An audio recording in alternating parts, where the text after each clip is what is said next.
This is Brad Goldoor, co-founder and chief people officer at Phenom People, and I'm next on the RecTech podcast.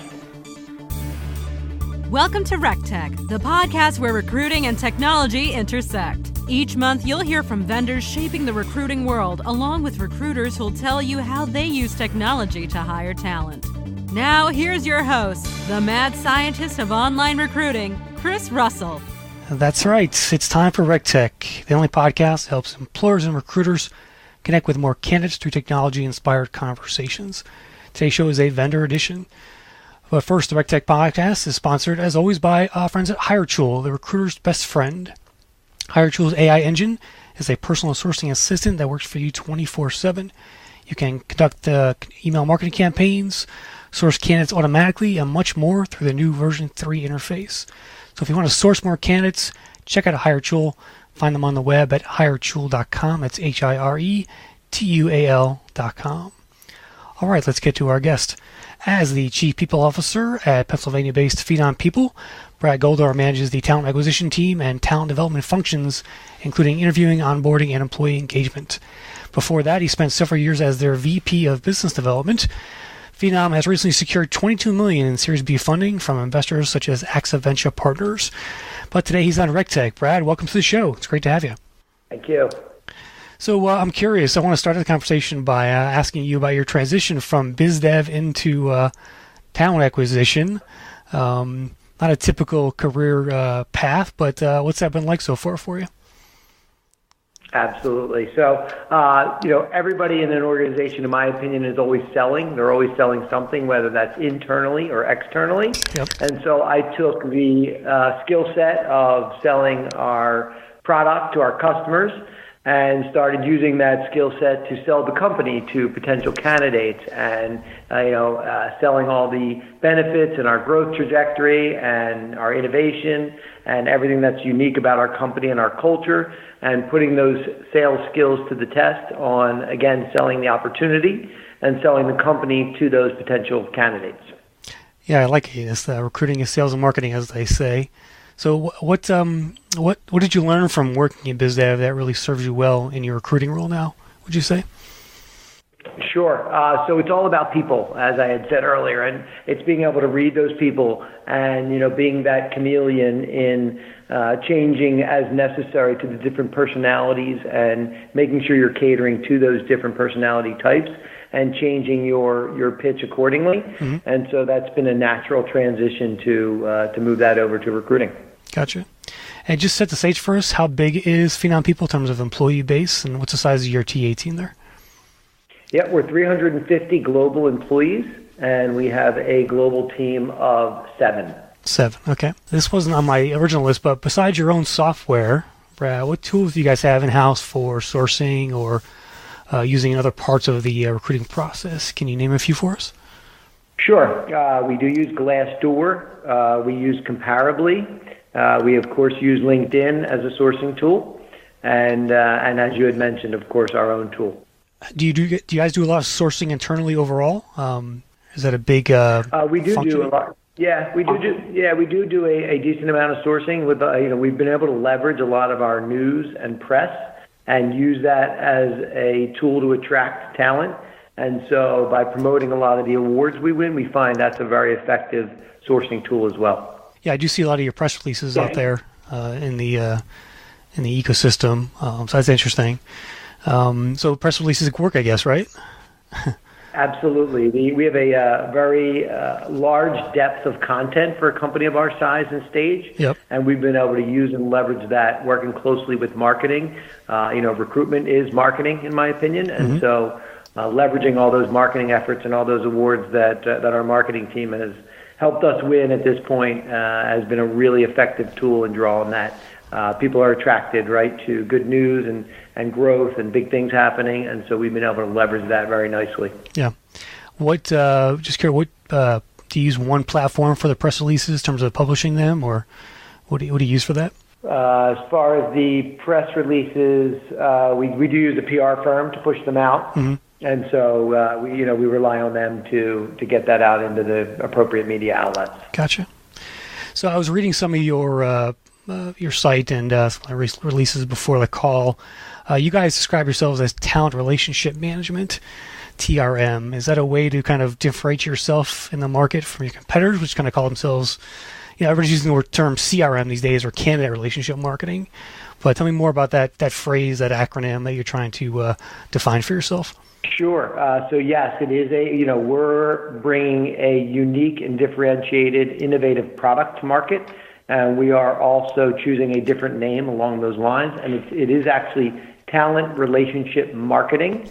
And so we believe that this function is being disrupted and behavior change is in place to start looking at analytics and campaigns and conversions similar to marketing. And so, it's a broad category of recruitment marketing, but we're coining it as talent relationship marketing and taking our tool to market in that way.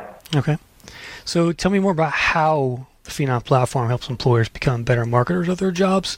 I know you've got about 5 different products in the suite there, but let's go a little bit deeper for me and tell me more about how it actually works and what it does. Sure. So we start by attracting candidates in a personalized career site, giving them that Amazon-like experience on the front end.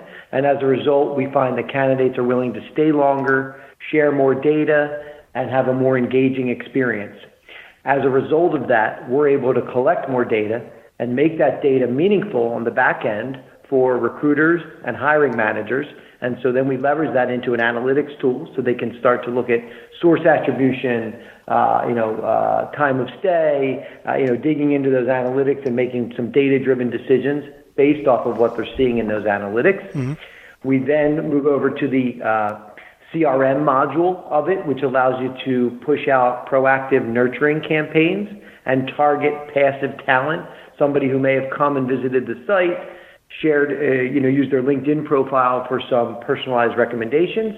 We can now, and though they didn't apply to a job, mm-hmm. we can now take that audience and segment it and market specifically to those people who came and showed some intent but didn't necessarily apply, and nurture them through the process. And again, look at more analytics on what's converting, what's not, and how those results, end up.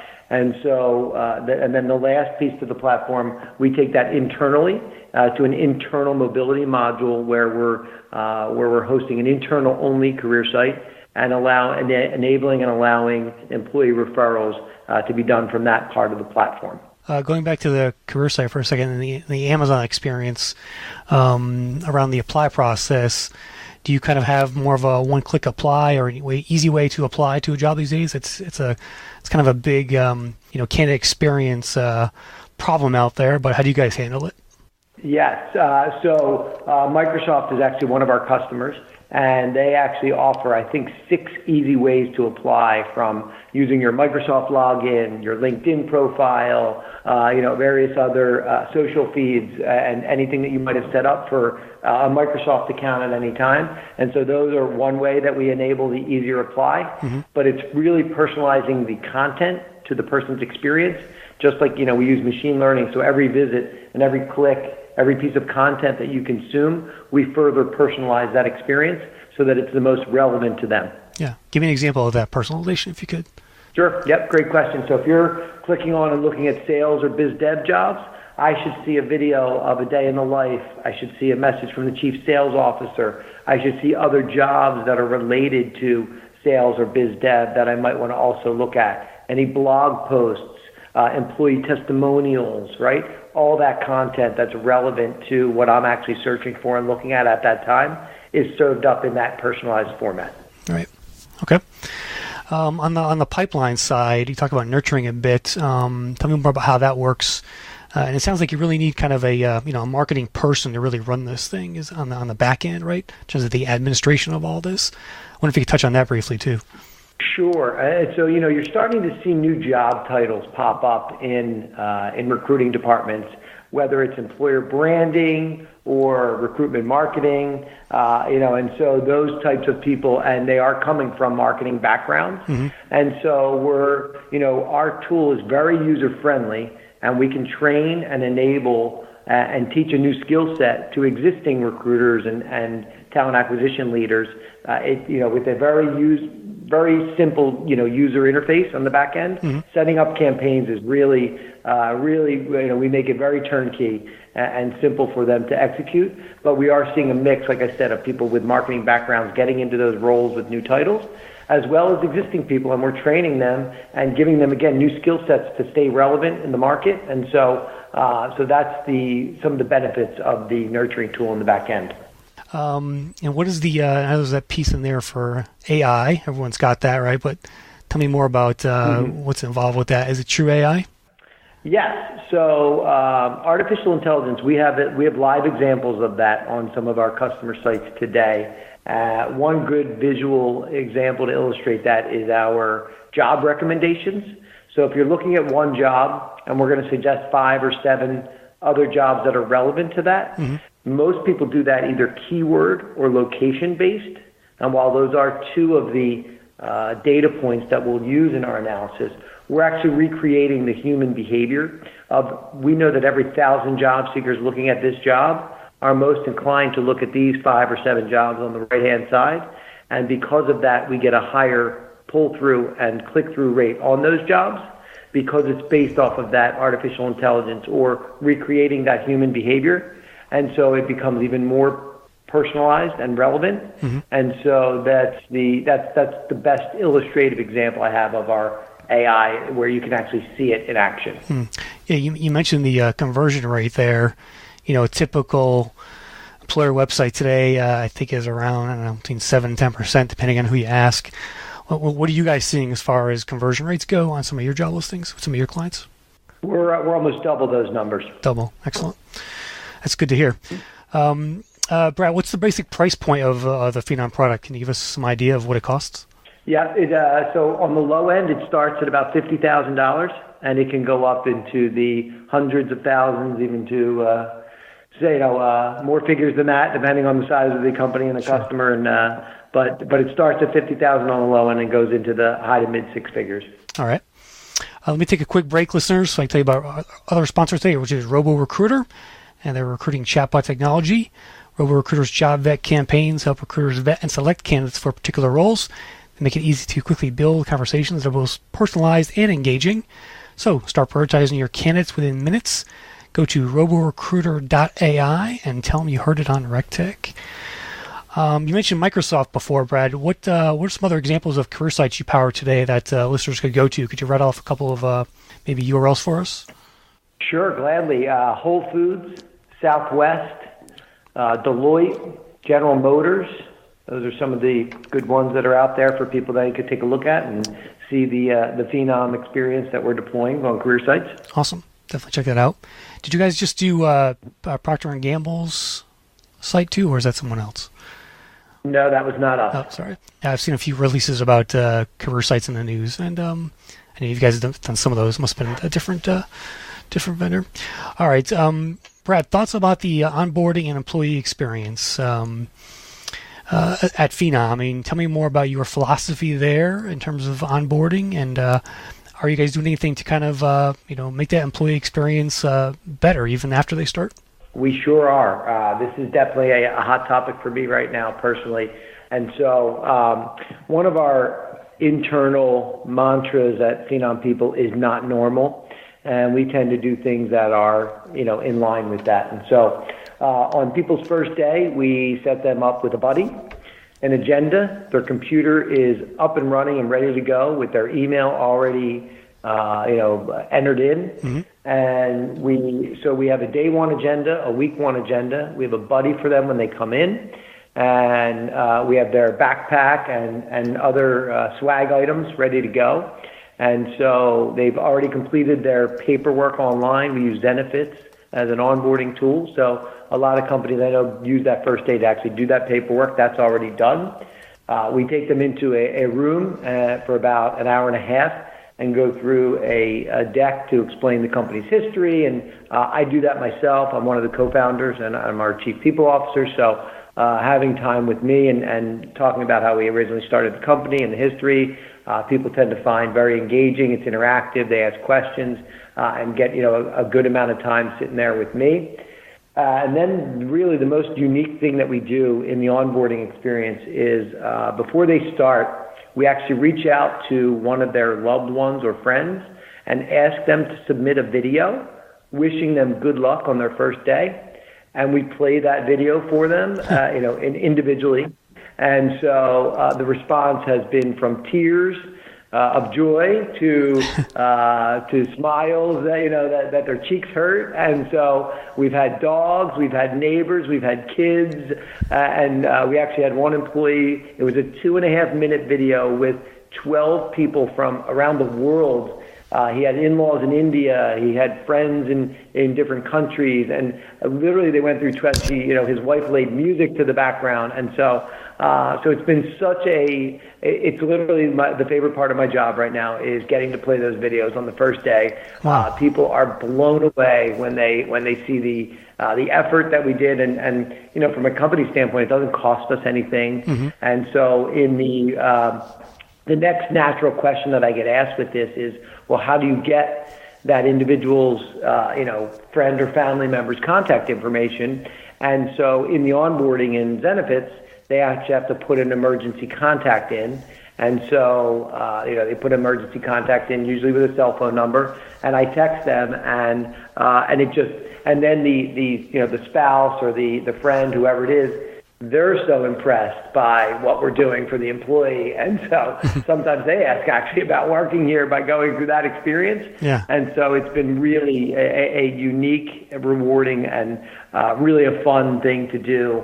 And again, the response has been just off the charts on it. That's amazing. I love great onboarding stories. And you're right, it doesn't cost much to do onboarding right. So I'm glad to hear that companies are changing their tune around that stuff. All right, Brad, just a couple more questions for you before we end here. Lots of HR tech startups out there today. To me, it seems like we're in the golden age of HR tech funding because everything's getting funded from, whether it's here in the U.S. or overseas. What advice would you give today's HR tech startups just starting out? You've been in the business for a while. What's one piece of advice you learned over the years to help you grow your company? Sure. I would say trial and error, fail and fail fast, and get your product out to market even though it's not going to be perfect. Your first version of your product should be a junker. If you go back and look at Amazon's first site in 1999 or whatever it was, you can see, right? And so I would say get your product out there, let people bang on it, iterate it based off of that feedback, and don't aim for perfection. And really, operate with complete agility and just learn from those mistakes is some of the best advice that I've gotten and that I could give forward. Nice. All right. Last question. Are you hiring? Tell us where and how to apply. Give us some highlights there. Absolutely. Yes. Of course, we're hiring. So we've got, you can go to phenomppeople.com/careers and see all the open positions. I think we've got about a dozen open there on the site right now in the U.S.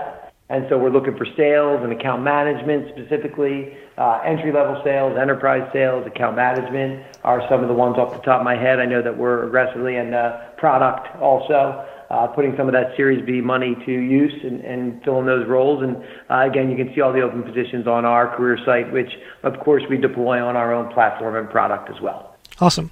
Well, Brad, appreciate you joining me today. Learned a lot in a short time, and appreciate the stories. Thanks for having me. Yep. All right, that'll do it for this edition of the RecTech Podcast. Thanks again to our sponsors, HireTool and RoboRecruiter.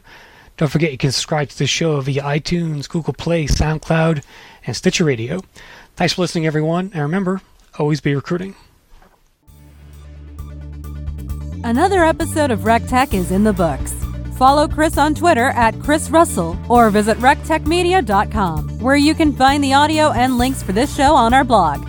RecTech Media helps both HR tech firms and employers to get more clients or candidates through our consulting practice and online tools. So be sure to check out our sites like recruiting headlines, job fairing, and more to stay up to date on what's happening in recruiting. Thanks for listening, and we'll see you soon on the next episode of RecTech, the Recruiting Technology Podcast.